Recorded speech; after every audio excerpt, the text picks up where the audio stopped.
Most people find it hard to understand how silent, invisible rays, which cannot even be felt, could be so damaging. Let's see what happens when radiation penetrates the body and attacks the cells. What is a cell, and what happens when it is attacked? It's a simple organism, which reproduces itself by dividing. Our bodies are made up of millions of cells. They're the building blocks of our blood and tissues. Now, powerful radiation strikes, and cells are injured or destroyed. If radiation stops before the accumulated dose is too great, almost all of the damage eventually will be repaired. If radiation continues, there are some cells less able to function at top efficiency. Should the body fall behind in its recovery, severe illness or death could result.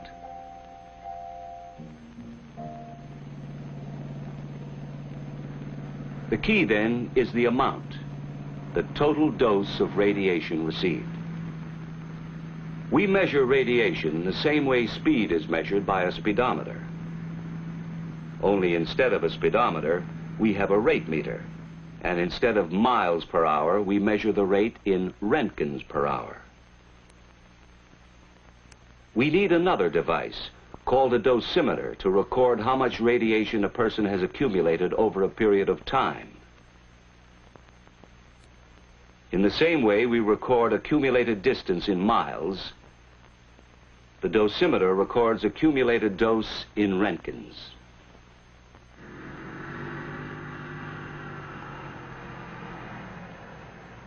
With this in mind, let's return to background radiation.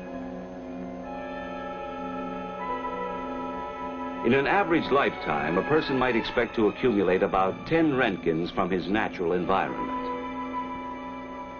Not enough to affect his health.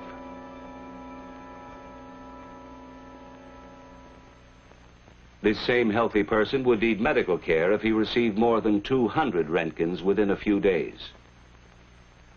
300 Roentgens in the same period would cause severe radiation sickness or possibly death.